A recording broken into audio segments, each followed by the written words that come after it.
I'm going to tackle another proof from Chapter 8, Exercise 2. This proof is actually an excellent example of one of the most common mistakes on the test. For premise 1, notice that there are a couple of quantifiers. There's obviously an existential quantifier and a universal quantifier. So here again is the most common mistake. Many students have a tendency to try to apply EI here and UI here.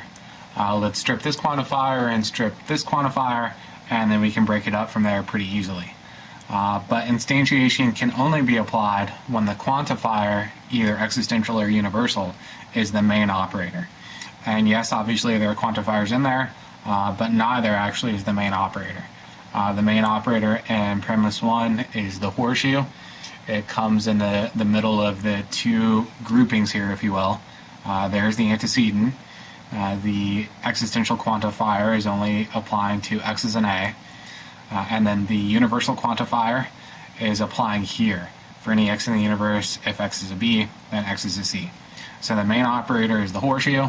The main operator is not a quantifier, and so it cannot be, as written, instantiated. So we're going to have to come up with a different plan. And the obvious place to begin here is with P2, and that the dot is the main operator. So just as we did in Chapter 7, since the dot's the main op, we can go ahead and simplify. So 2simp, let's go ahead and bust that up, and that'll isolate, of course, the first conjunct. And then while I'm at it, let's do a 2, com, followed by simp. And that'll always get us access to the second conjunct there. So, of course, from here, we're going to have to bust up premise number 1. Never lose sight of the end goal. We're after, if you strip away all the quantifiers and all the extras here, we're after this C way at the end of premise 1. It's a part of the consequent, that is, at premise 1. The main operator is the horseshoe, and we want to isolate just a part of this consequent. So how do you isolate the consequent of a horseshoe? Well, same basic way that you do in chapter number 7, by way of modus ponens, mode which affirms. So to execute a modus ponens with 1, we obviously need the antecedent on the line all by itself, which we don't currently have, and so we're going to have to build it out of premise 3. Premise 3 has the A part, all we're missing is the existential quantifier. So we need to get an existential quantifier into line 3. And the rule that allows us to do that is generalization.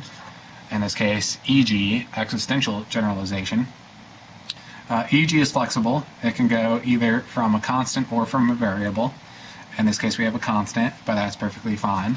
So we're going to add in that quantifier, and that gives us the antecedent to line number 1. And now, even though it looks fancier, we've set up a basic MP. 1 and 5 in this case, modus ponens, and that allows us to isolate the consequent. For any x in the universe, if x is a B, then x is a C. So we're not quite there yet, but we're one step closer. There still is the target. We're still after that C. But the main operator in premise 6 is the quantifier. So we can't automatically execute a modus ponens. That's another fairly common mistake. You might be inclined to say 4 and 6 MP, but for MP the horseshoe has to be the main operator, and here the quantifier is the main operator. So let's go ahead and get rid of that problem by way of 6 universal instantiation. So instantiation strips the quantifier, and UI is flexible. It can be either to a variable, x, y, or z, or a constant, lowercase a through w. So which should we pick?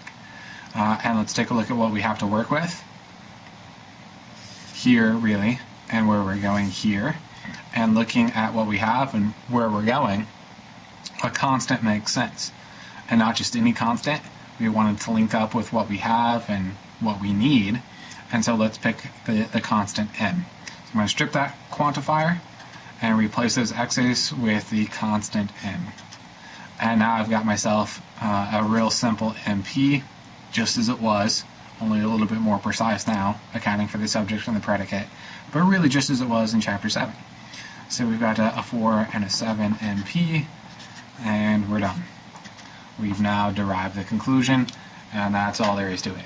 So if you avoid these common mistakes, There are going to be some problems, of course, that are a little bit more complicated than this, but if you avoid those common mistakes and you can see through all of what appears to be one big mess here, if you can get the new syntax down, then Chapter 8 really, once you wrap your head around it, should be a piece of cake.